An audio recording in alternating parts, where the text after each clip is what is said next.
Welcome back. Today I am going to explain episodes 10, 11, and 12 of The Seraph of the End. Be ready for some spoilers are ahead. The 10th episode begins dramatically. The vampires come face to face with the Gurren's army. Gurren takes out his weapon and kills a couple of vampires. They are all taking their positions firmly. Mika and Farid witness this all. Yu remembers the time when Mika told him that one day we will get away from vampires and live a life like a paradise. Yu thinks Mika was wrong as this is turning out to be hell. The security units share 3 of the Moon Demon Company's members who are facing challenges against the vampire. Likewise, vampires are invading the Shinjuku Central Park too. Yu listens to all of this and decides to think those 3 can be our teammates. He thinks of Corporal, but Shinoa convinces him that Corporal will live. However, Kimizuki, Mitsu, and Yoichi are having a bout with the vampires. Kimizuki kills the vampires with bravery. Suddenly, a vampire rushes toward his back and at the same time, Yu appears and kills the vampire. Kimizuki gets a narrow escape. Nonetheless, Kimizuki is slightly anguished with Yu as he along with Shinoa shows up late. Yu asks for an apology and pledges he will come again and again to save them no matter what it takes. Afterward, Yu along with his teammates start moving toward the Central Park of Shinjuku. Gurren and Mika come neck to neck. Earlier, Gurren is overcoming Mika with his demon. He enforces his team to cast a spell against Mika. Mika finds it troublesome, but manages to escape all the time. Later, Farid appears and suggests Mika stop being arrogant. I know you need my help. In the meantime, Gurren is going to kill Mika, but Farid comes in the middle and beats Gurren away. Gurren finds Farid the strongest and tough opponent. Henceforth, Gurren decides to play the last card by taking 2 pills. His teammates keep on forbidding him that he would lose his life. Before he takes the pill, Mika jumps toward him and exchanges a few words. Gurren realizes Mika gets stronger in his counterattack. All of a sudden, Farid sees Yu and his comrades running toward Mika to save Gurren's life. Farid orders Mika to kill before they get to Yu. Mika attacks Gurren abruptly with his weapon. Yu reaches out to him and stabs the weapon from the back. Mika turns his face and finds Yu attacking him. Yu is shocked. They both are taken into surprise, and that concludes episode number 10. Emotions erupt at the beginning of the 11th episode. Mika and Yu find a chance to see each other after 4 years. Gurren orders Yu to attack and kill Mika. Yu cannot read the situation at this time. Gurren punches Mika away and slaps Yu. Everyone asks Yu what's wrong with him. Yu answers Mika is my family who was captivated by vampires 4 years ago. The tears of pain start flowing from Yu's eyes. Mika gets sentimental too. Farid hysterically tells Mika that we should turn Yu into a vampire. Mika warns him to do so. Farid decides to make all the human beings livestock but Yu. Meanwhile, Lord Crawley appears and it enhances the issues of Gurren's army.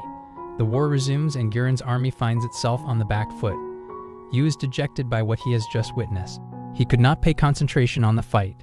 Due to enormous powers, Lord Crawley teases and beats everyone.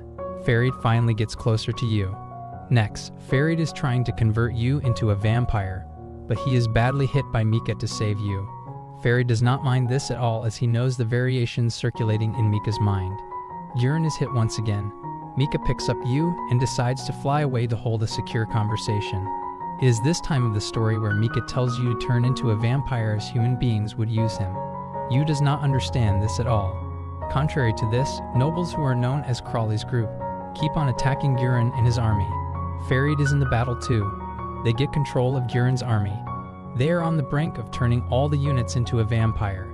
Gurren expects Yu to do something. Yu tries to run away, but Mika holds him all the time. Yu then turns to its demon. Unfortunately, the spell the Surumaru is not working as the demon reveals that a non-human part is losing control now and there is a great massacre. Gurren thinks that Yu's spell turns into a favor. However, the spell is too intense that it could not stop Yu to attack Shinoa. Surprisingly, Mika gets in the middle as he does not want Yu to create any harm from his own hands. Gurren is throttled yet yells at Shinoa to do something before it gets too late. Hoping against hope, Shinoa gets up and hugs Yu tightly expecting Yu to turn into normal. Without a shadow of a doubt, Shinoa's effort brings some positive result as Yu turns into normal yet unconscious. Mika feels pathetic by witnessing the human acts. Farid gets nervous after he sees Gurren smiling. Gurren tells Farid that this game is still alive. After that, Farid senses something from a distance and is alarmed to see the Hiragi authoritative is taking charge and rushing toward the vampire. Hiragi's turned the situation at ease for Guren and his team, and makes a decision that they will combat the vampires from now on. The vampires get fled in a flash, and episode 11 concludes here. Episode 12 begins when Shinoa sits with the unconscious Yu and says to Colonel Guren that she has to ask something. Guren shows no interest and responds that there is no need to ask regarding anything from me. Next, Shinoa reaches out to a restricted area. At the entrance, she is stopped by the officials, and no one is allowed to enter this place except some officials. This place is confined to human experimentation of the vampires who get killed or caught during a fight. Shinoa shows them the badge of the Hiragi family. Resultantly, she is allowed to enter. Bypassing the vampire cell, she also looks at the laboratory where the blood is tested. She is observing and staring at each and everything. She reaches out to the room of Colonel Guren. She shares that Yu does not get consciousness yet. In the beginning, Guren shows great casualness, like he does not care. Shinoa adds Yu is supposed to be alright by now. Even the drug forces him to lose control. Guren tells her not to act gently. The experimentation occurs just to know how a man survives in weakness, similarly, how vampires can get killed. Furthermore, Guren notices that Shinoa is falling for Yu. He adds, I do not have any concerns. Why are you asking a lot about Yu? If you feel for him, I do not have a problem with that. While leaving the room, Shinoa is told by Guren that Yu will get better after 5 days as the drug will lose its effect then. On the other hand, Mika urges that he will make Yu alive. Farid does not like the idea and wants Mika to stay away. Mika detoxifies himself from the curse. Afterward, Mika is asked a couple of questions by his fellow vampires. Mika could not respond to any of those questions properly. Later, Mika is called upon by the Queen Krull Teeps. Now then, Yu finally wakes up and finds Yoichi sitting next to his bed. Yoichi becomes super excited. Yu becomes curious about what this excitement is all about. Next, he comes to know that he had been in a state of coma for the past 7 days. This news melts Yu's heart and he starts weeping. Shinoa jumps into the room and observes Yu is crying. Shinoa sits near to him and asks if he remembers anything that happened on the battlefield. Yu remembers nothing. Afterward, Shinoa starts sharing what happened on the battlefield. She adds how they were on the brink of destruction. It was General Kirito and General Shinya who came over in the nick of the time and took over the situation. She further said that we managed to kill normal vampires. Most of them were captured and some of them ran away. Even nobles could not sustain themselves longer. Shinoa then tells about Mika. Next, Yu desperately wants to know about Mika.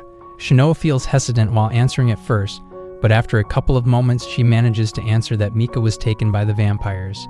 You need to know that Mika is alive. He feels so excited that all of his comrades are alive. Mika is alive too. He musters up the courage. Suddenly, Yu gets closer to Shinoa and sees a bandage on her neck. Shinoa responds it is a mere sip from vampires during the battle. Now then, Mitsu appears and figures out what they are up to. Mitsu is asked whether she has suffered too. At this time, Kimizuki shows up and everyone praises Kimizuki's efforts. It was Kimizuki who picked Yu up when he was unconscious and took him to the hospital. Yu feels it deeply. Kimizuki is pretending I have not done anything as he still wants to be his competitor of Yu. Yu thanks everyone though for taking care of him during his ill state. Kimizuki leaves the room to bring some drinkables for his fellows. Shinoa appreciates Kimizuki and the moment and calls Mitsu an impolite girl.